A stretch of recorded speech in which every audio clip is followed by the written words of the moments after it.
Assalamualaikum, halo adik-adik, ketemu lagi dengan kakak di channel Kimatika. Di video kali ini, kita akan belajar tentang laju reaksi. Nah, sebelum kita membahas apa itu laju reaksi, kakak akan mengingatkan kembali tentang satuan konsentrasi.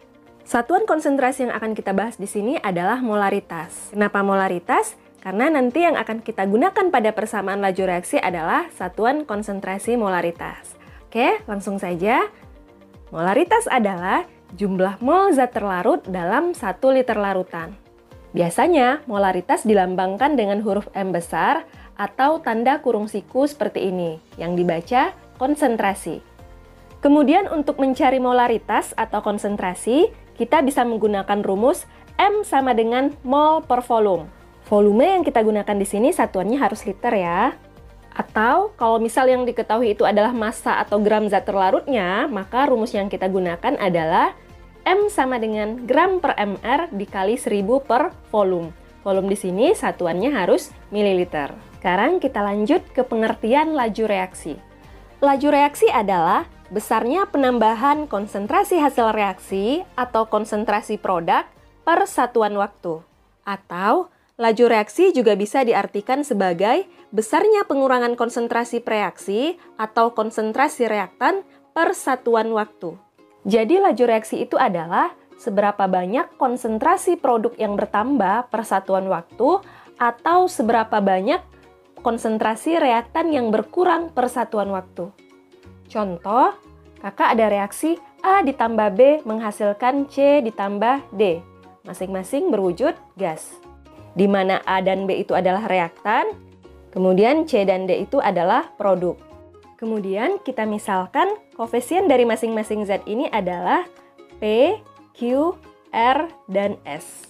Nah, dari reaksi ini kita bisa mencari laju rata-ratanya atau laju dari masing-masing senyawa. Kita mulai dari laju A ya. Karena A adalah reaktan, berarti berkurang konsentrasinya. Jadi rumusnya adalah VA sama dengan min delta konsentrasi A per delta T. Artinya, pengurangan konsentrasi zat A per satuan waktu. Kemudian untuk laju B, karena B juga reaktan, berarti tandanya juga negatif. Yaitu laju B sama dengan negatif delta konsentrasi B per delta T atau sama dengan pengurangan konsentrasi B per satuan waktu. Sedangkan untuk laju C dan laju D, karena mereka adalah produk, berarti konsentrasinya bertambah, maka rumusnya pun juga bertambah atau positif, yaitu laju C sama dengan positif delta konsentrasi C per delta T atau penambahan konsentrasi C per satuan waktu. Dan laju D sama dengan positif delta konsentrasi D per delta T atau penambahan konsentrasi D per satuan waktu. Jadi, tanda positif dan negatif di sini hanya menunjukkan apakah konsentrasinya bertambah atau konsentrasinya berkurang. Lalu, apakah ada hubungan antara laju reaksi senyawa A dengan laju reaksi senyawa lainnya? Ada ya. Ternyata, perbandingan laju reaksi senyawa-senyawa sesuai dengan perbandingan koefisiennya. Karena tadi koefisien senyawanya adalah PQRS, berarti laju A banding laju B banding laju C banding laju D itu sama dengan P banding Q banding R dan banding S. Misal, jika salah satu laju reaksi senyawa diketahui, maka laju reaksi senyawa lainnya bisa kita cari dengan menggunakan persamaan laju reaksi ditanya sama dengan koefisien senyawa yang ditanya laju reaksinya per koefisien senyawa yang diketahui laju reaksinya dikali dengan laju reaksi yang diketahui. Oke, agar lebih paham, kita langsung ke contoh soal ya. Soal yang pertama, jika pada suhu tertentu, laju peruraian N2O4 menjadi NO dan O2 adalah 3,0 kali 10 pangkat min 4 mol liter min 1 S min 1, maka laju pembentukan NO adalah, untuk menjawab soal ini, pertama kita buat dulu persamaan reaksinya, yaitu N2O4 menjadi NO plus O2. Kemudian kita setarakan ya. Kita lihat, jumlah atom N di sebelah kiri adalah 2, berarti jumlah atom N di sebelah kanan juga harus 2. Maka koefisien dari NO kita ganti dengan 2. Kemudian kita samakan jumlah atom oksigennya, kita hitung dulu. Di sebelah kiri O-nya ada 4, Sedangkan di sebelah kanan O-nya ada 2 tambah 2, berarti 4 juga, berarti udah sama ya. Tidak perlu kita ganti koefisiennya lagi. Kemudian kita tulis yang diketahuinya. Di sini yang diketahui adalah laju peruraian N2O4, yaitu 3,0 kali 10 pangkat min 4.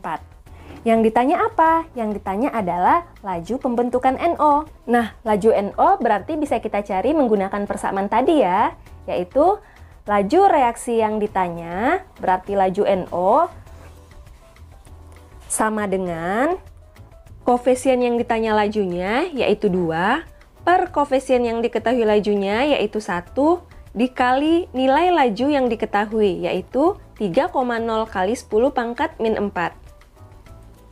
Nah, ini tinggal kita hitung, 2 per 1 sama dengan 2, kemudian dikali dengan 3,0 kali 10 pangkat min 4. Jadi hasil akhirnya adalah 6,0 kali 10 pangkat min 4. Satuannya mol liter min 1 S min 1. Sekarang kita lanjut ke contoh yang kedua ya. Dalam ruang 5 liter, dipanaskan gas N2O4 sebanyak 0,8 mol sampai suhu tertentu sehingga terurai menjadi NO2. Jika setelah 4 detik dalam ruang tersebut terdapat 0,6 mol gas NO2, maka laju rata-rata penguraian N2O4 adalah. Untuk menjawab soal ini, pertama kita buat dulu persamaan reaksinya, yaitu N2O4 menjadi NO2. Jangan lupa disetarakan ya. Kita lihat di sebelah kiri N-nya 2, di sebelah kanan N-nya 1, berarti koefisien dari NO2 kita ganti 2. Kemudian kita hitung jumlah atom O-nya, di sebelah kiri ada 4, di sebelah kanan juga sudah ada 4, berarti semuanya sudah setara ya. Lanjut, kita tulis yang diketahuinya. Kita buat dulu MBS.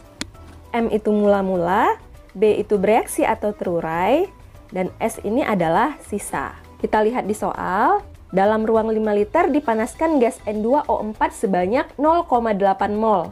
Berarti 0,8 mol ini awalnya atau mula-mulanya sebelum gas N2O4 mau dipanaskan. Jadi kita tulisnya di M. Nah, kalau N2O4 awalnya 0,8 mol atau sebelum dipanaskan dia 0,8 mol, berarti NO2-nya belum ada kan? Karena N2O4-nya belum terurai. Berarti kita anggap mula-mula NO2 itu sama dengan 0 atau bisa kita tulis strip ya, artinya 0. Lanjut, kemudian diketahui lagi, jika setelah 4 detik dalam ruang tersebut terdapat 0,6 mol gas NO2, berarti setelah terurai, sisa NO2-nya adalah 0,6 mol. Berarti kita isi di bagian S ya. Nah, kalau pada sisa NO2-nya itu sebanyak 0,6 mol, berarti berapa yang bertambah? Yang bertambah adalah sebanyak 0,6 mol juga ya, karena mula-mula NO2 itu nggak ada. Jadi kita tulis pada bagian B, B itu bereaksi atau terurai ya, bertambah 0,6 mol untuk NO2. Nah, kalau NO2 bertambah 0,6 mol, maka N2O4 kira-kira berkurang berapa? Nah, ini kita gunakan perbandingan koefisien. Ingat ya, pelajaran kelas 10 tentang stoikiometri. Jadi, perbandingan koefisien sama dengan perbandingan mol yang bereaksi atau yang terurai. Jadi, kalau NO2 0,6 mol, berarti N2O4 itu yang bereaksi sama dengan 1/2 dikali 0,6 mol atau sama dengan 0,3 mol. Jadi N2O4 berkurang 0,3 mol. Jadi sisanya berapa untuk N2O4? 0,8 dikurang 0,3 sama dengan 0,5 mol. Kita lanjut lagi. Perhatikan di soal yang ditanyakan adalah laju rata-rata penguraian N2O4. Berarti yang ditanya adalah VN2O4 ya. Kita buat dulu rumusnya. VN2O4 sama dengan negatif delta konsentrasi N2O4 per delta T. Lalu data mana yang kita masukkan ke rumus? Karena pada rumus disebutkan pengurangan konsentrasi, berarti yang kita masukkan ke data adalah data yang bereaksi atau yang terurai. Nah, untuk N2O4 berarti yang kita masukkan adalah 0,3 mol. Tapi karena di sini masih mol, berarti kita harus cari dulu konsentrasinya. Ingat, konsentrasi sama dengan mol per volume. Volumenya diketahui sama dengan 5 liter, berarti pengurangan konsentrasi N2O4, langsung saja kita isi 0,3 mol per 5. Kemudian dibagi lagi dengan waktu, yaitu 4 detik. Nah, langsung kita hitung. 0,3 per 5, kemudian per 4, itu sama dengan 0,3 per 20, atau sama dengan 0,015 molar per sekon. Jadi, laju rata-rata penguraian N2O4 adalah 0,015 molar per sekon. Oke, paham ya adik-adik? Sekian dulu untuk video kali ini. Terima kasih. Wassalamualaikum warahmatullahi wabarakatuh.